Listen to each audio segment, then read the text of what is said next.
This is The Top, where I interview entrepreneurs who are number one or number two in their industry in terms of revenue or customer base. You'll learn how much revenue they're making, what their marketing funnel looks like, and how many customers they have.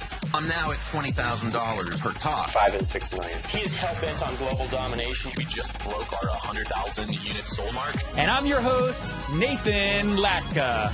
This is episode 695. Coming up tomorrow morning is another new episode, and the debate rages on. Are patents entrepreneurial or totally unfair? It's a heated debate. Weigh in tomorrow morning. Good morning, everybody. Nathan Latka here. My guest this morning is Rickard Carlson. He's the CEO of Detectify, a Stockholm-based security startup. Selected as one of Sweden's super talents in 2015 by the Swedish business publication Veckans Affärer. By the way, Rickard, what does Sweden super talent mean? There's a magazine in Sweden that selects like a group of people every year from different type of categories, startup founders to entrepreneurs to business people, etc., with young people over as talent and list them as talents. Awesome. Well, guys, he's lived and worked in Sweden, the USA, and India. He holds an MSc in Applied Physics and Electrical Engineering. Rickard, are you ready to take us to the top? Yes, I am. All right. So kick us off here. What does Detectify do, and what's your business model? How do you make money? Detectify integrates security testing into the development workflow. So instead of maybe today companies buy, an annual pen test once a year, and you have a small security team centralized at the company, we try to make sure that security testing is being brought out into the whole development organization. So instead of 5 people knowing security, 500 people should be knowing security. Okay, and make that real for us. Like, give us an example of a company that uses you and how they use you. Maybe Pipedrive, because I know who they are. I know they use you. So Pipedrive uses Detectify as a part of their security routines to make sure that they ship a secure solution. Because people, we test web applications, and people trust Pipedrive with their data and their sales data. So for security, it's important for Pipedrive, and they use Detectify to automate a large part of the security testing. So this is almost like how you have a company maybe like Sauce Labs, which helps you when you release a new new product release. They help you do kind of regular testing, right? Parallel testing, continuous integration. You're kind of another layer on top of that, which is, hey, we live in an unsecure world. Add Detectify every time just to make sure you're also safe. Yep, correct. Very cool. Okay, what's the average customer pay you per month? It's 80 euros today. Okay, 80 euros, and then. Okay, so that gives us a good sense. That's affordable for anybody listening, especially if you're releasing code. So, Rickard, take us back, man. Tell us a bit about this story. What year did you launch the company in? The first lines of code were written really old back in 2012. I guess company building started in 2014 / late 2014. Okay. But it's a fairly big technology stack, so it's just no fluffy puffy interface on wrapping some other guys' technology. So we actually have real technology behind, and that takes quite a time to develop, actually. Guys, I like this guy. Any electrical scientist that comes on my show and figures out how to work in fluffy puffy, I'm a fan of. No worries. All right, so Rickard, 2012 was when you were thinking about it. How old were you at that point? I was not fully part of it by then. It was my co-founders that are some of the world's best white hat hackers. They have more or less, as part of this responsible disclosure scene, they've hacked, Google and Facebook and Dropbox. They hacked Facebook with the help of Dropbox, etc. And they started to automate more and more of their own work, more or less making their own life easier. And this is completely legal because this is part of what's called responsible disclosure. And while they were doing it, they realized all these big companies, they already have automation in place. But hey, we as teenagers by then, actually building better tools than these billion-dollar corporations. Actually, maybe we should build a company around it. Mm-hmm. So that was 2012. You said you kind of jumped in 2013, 2014. Did you guys, how'd that collision happen? Everyone always wonders, how do I find great co-founders? It was through one of the angel investors into Detectify that more or less knew me through my previous job, and they found me that way. What was your previous job? I used to work as a business consultant at McKinsey company. Okay, so what you're... doing IT strategy and IT organization and IT security, but then for, really, really large development organizations of thousands and thousands of people. What were you making at McKinsey before you quit? I don't know, actually. What would be 100K a year plus? About in USD? In euros. In euros. So and remind me again, I mean, are you single with no kids at this point? Like, you can take a risk because you have no responsibilities? And I have a girlfriend, and I'm building a house at the moment. So, okay. No, not really. Well, I guess the girlfriend, maybe that's a little responsibility, right? She's not going to like that I said that, but, a little bit. Yeah. Okay. So you give up that salary. That begs the question, why? Did you just not like working at McKinsey, or you love the startup? How'd they convince you to quit your corporate to jump in the startup? I only moved to this because I felt I'm going to learn new things. I felt that security is something that's going to be more and more important in the world in the future. This was 3 years ago, before everybody was talking about security. And I felt, okay, I could always benefit from learning about security and doing something in a smaller organization for real. So that was more or less, I only focused on the learning experience in security. Okay, and so you join in, and you said there's 3 of you co-founders? Yeah, 4. 4. Did you just split 25, 25, 25, 25, or do you do it differently? We do it a bit differently, depending on the knowledge and the time invested at that time. Okay. All right, so everyone kind of has a different amount. And then what about, you mentioned you joined after they had already raised a little bit of capital. How much total have you raised to date? We raised about 2.5 million euros. Okay, 2.5 million euros. And was the last round, was it a priced equity round or just a convertible note? No, it was a priced equity round. Priced equity round. And that's what? Go ahead. That's, I guess, more normal in Europe. Yeah. As the guy that I imagine you're kind of the CTO. Are you the CTO? No, I'm CEO. Okay. Okay. So as CEO with a technical background, did you spend the majority of your time doing that fundraise, or did other co-founders do that? No, more or less. I have the fundraising hat. That's me. So what was that? I do everything except coding. Oh, yeah. Back then, I did everything except coding. So you do sales? Yes. That's awesome. So walk me through, what's it like to be a startup in Europe looking for funding? I mean, how many VC meetings did you take before you got someone to bite? I don't know, 15, 20 maybe. Okay. And what was the tipping point? What made the one that ended up investing go, aha, I see it? I think we managed to get 1 or 2 important angels on board. One was that founded F-Secure, so it was Risto Siilasmaa. Yeah. It's a fairly famous security company here in Europe, at least. So we got him aboard, and then I think that led to another conversation, et cetera, et cetera. So 2012, fast forward to today, you raised $2.5 million. How many customers are you serving? We're serving about 350 customers today. Okay, 350, great. And are those, most of these customers, are they companies like Pipedrive, or have you moved upstream or downstream? I mean, the range is, I guess, the majority is still the long tail customer, because we focus on we're still in a product phase. We still focus on the actual user. So the majority is in what we call a long tail segment. Typically, a user pays 60, 70, 80 euros a month on average. But then, of course, we're serving an increasing number of larger customers where they start at 1,000 euros up to maybe 5,000 euros a month. Okay, so again, 350 customers at an ARPU of about $80. You guys are doing about 30 grand in monthly recurring revenue to date? Yeah. That's pretty healthy. So again, the 2 million, 28 grand per month, 350 customers. Are you in your office right now, guys? By the way, if you're not watching, maybe you're only listening to audio. We've started releasing shows on my YouTube channel and on my Facebook, so you can actually see Rickard here as we go back and forth in his office background. Rickard, are you in your office right now? Yeah. Oh, nice.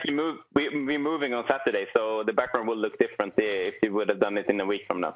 You know what everyone always tells me? They raise capital, they move from their cheap office to their expensive one. They always say it's the biggest mistake they ever make. Why are you moving? Because we're out of air. That's a good reason. Productivity is being significantly impacted. How many team members? We are about 25 people now. Oh, wow. With part-timers, thesis workers, etc. So 25 people and you're doing 28 grand a month in revenue. That's an average salary. If you're breaking even, that's an average just headcount expenses of about, 12 grand salary per employee or about $1,000 per month. You must be just burning cash like crazy right now. I mean, I guess it's also cheaper to run things in Europe. I mean, salaries are about half in Europe, in Stockholm, or even less compared to Silicon Valley. Of your 25 people, how many are engineers? 2/3. Those are all full-time engineers. Yeah.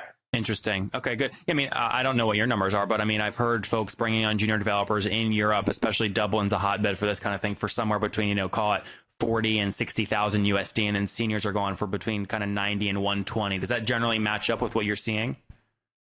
We're normally discussing salaries in monthly numbers, so that's okay. What do you see monthly for a junior? About fully loaded cost, about 4,000 euros a month.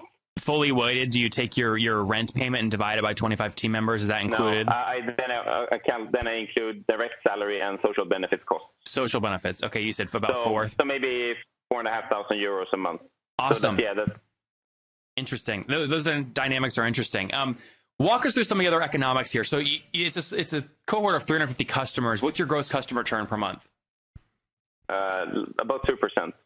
Okay, so not horrible. And then what do you have you started kind of paid acquisition? What do you spend to acquire a customer? No paid acquisition. We have two outbound salespeople that just started 3 months ago. So they're more or less, we're just in the build-up of that phase. Okay. And everything is more or less, it's built through content marketing and organic marketing. Content marketing, you said? So is that, I mean, people might be listening going, well, how did he get his first 100 customers before he hired the 2 salespeople? That was just you writing blog posts and doing content marketing? Yep. Interesting. Great. And are you guys all based over there in the UK and specifically Sweden? Yep. Okay. Great. And then what do you, like, you're obviously early on. So as you obviously brought on salespeople, so you have to have an idea of what lifetime value of a customer is to know, like, how to build those salespeople's comp structure. How did you think about that? What do you assume the lifetime value of one of your customers is? Because we allow the sales team is only approaching the more or less the enterprise segment that we're starting to build now. Because then you always at our stage we need to have sales because we want to change how companies work with security. So we need to tell them that you need to change your process. And I guess enterprise customers are roughly at plus 10,000 euros a year. That's when they start. Got it. And that's just where we are today. And have you closed any of those yet, or you're still trying to get your first one? No, we have a few. Oh, good. And are you signing them annual upfront, or is it multi-year deals upfront payment, or what's the structure on those contracts typically? It's annual 1-year contracts with upfront payment. Okay. And how did you decide to kind of incentivize your comp people? Like, do you pay them all the same thing? Is it like, what's the percentage they get on the sale? Sorry, could you repeat that? I lost you in... Sure. If one of those 2 sales reps closes a $10,000 euro deal for a year, what percentage of that deal do they get? I think this is, I guess, the one question I would not answer, actually. That's okay. Is it different? Is that why it's a different negotiation for every employee you hire? No, it's actually the same. Oh, it's consistent. Okay, interesting. I'm not going to push you here. You don't want to share that. You feel like that's a competitive advantage there? It's just part of your secret sauce? No, it's more or less wouldn't share people's comp structure. That's Got it. No, that's totally fair. Since we have so few salespeople, it's very easy to identify who they are, and you can easily either give them a better offer or tell them that and to look up. What I'm more interested in is you see reports coming out all the time from David Skok for Entrepreneurs, Chaotic Flow, Joel York, Jason Lumpkin at SaaStr and his core questions, where he talks about like what a typical sales comp structure looks like for your first salespeople, and you're typically looking at a base salary, and then enabling them to earn 3 times their base based off on average like a 30% commission per sale. I mean, did you generally follow a template that's already out there, or did you kind of invent? Okay, got it. When I was recently in New York meeting dozens and dozens of you that listen to the show, I showed many of you guys my SaaS analytics dashboard. I also showed you my website kind of conversion dashboard from impression to free trial to paying customer. along with many other dashboards I use in my business, like my social media command center and a few others. Now, all of these are built with one tool. I just dragged and dropped them together. You can see how I did that at nathanlatka.com/analytics. That's nathanlatka.com/analytics. Now, these dashboards, guys, are critical to my business. You know, I refresh them on my mobile phone right when I wake up in the morning. I roll over and boom, refresh. Or I'll refresh them right before I'm about to take off on a flight because I'm just addicted to data and numbers. They drive my business. So I think they probably drive your business too. You can see my dashboards, how I use them at nathanlatka.com/analytics. Now, if you go to the regular website, that's the tool is called Portfolio, you only get 14 days free. You go through my link, you get 90 days free. So I got a great deal for you guys. It does expire, so you got to go there now. All right, let's wrap up here, Rickard, with the famous 5. You ready? Yes, I'm ready. Number 1, what's your favorite business book? I don't read business books. I only read home improvement books because I'm building a house. What's your home improvement book? I think it's a Swedish one. It's called Construction Houses ABC. Number 2, is there a CEO you're following or studying right now? No, actually not. Number 3, is there a favorite online tool you have, like Acuity Scheduling? I mean, the main tool I use is actually it's Google Calendar. That's what keeps my daily life together. Number 4, how many hours of sleep do you get every night? Approximately 8, actually. 8? Okay, great. And how old are you? 32. Okay. And you mentioned you had a girlfriend back in the day. What are you now? Are you married, single? Do you have kids? No, still a girlfriend. Still girlfriend. Okay, very good. No kids that you know of, right? Nope. All right, last question. Take us back 12 years. What do you wish your 20-year-old self knew? More about how to build great teams. How do you get the most out of people? Guys, there you have it. Rickard wishes back when he was 20, he knew more about how to get the most out of people. He's building his company called, again, Detectify, which really is another layer that every software company should have on their release schedule, on their weekly sprints, to make sure that code they're releasing and product features they're launching are safe and secure. They launched back in 2012 with 4 co-founders. They raised $2.5 million, have about 350 customers paying an $80 ARPU, so doing about $30,000 per month in revenue, 2% gross customer churn per month, early on the CAC numbers, but their team of 25 in Sweden is clearly building something special. Rickard, thank you for taking us to the top. Thank you. If you enjoyed Rickard today, go back and listen to Don yesterday. He breaks down why a 1-year payback period is the most important thing in your business. He knows what he's talking about because he's raised $50 million. It would mean the world to me if you guys got any value from this episode, if you would go leave a review on iTunes right now and then subscribe. You know, I hustle like heck to get these episodes out every freaking day for you guys, and trust me, I love it. I would do it with no listeners, but boy, oh boy, it makes my day and it makes my team's day when we see great reviews and get your feedback. So thanks so much. Okay, Top Tribe, I love giving away free money. I feel like Oprah giving away cards, and I have something special for you today. How many of you have heard our super sharp guests talk about success they've had with Facebook and Google Ads? Well, all of you listening right now, yes, if you're listening, you get $100 in free AdWords. Here's how you get it, okay? Again, thanks for listening.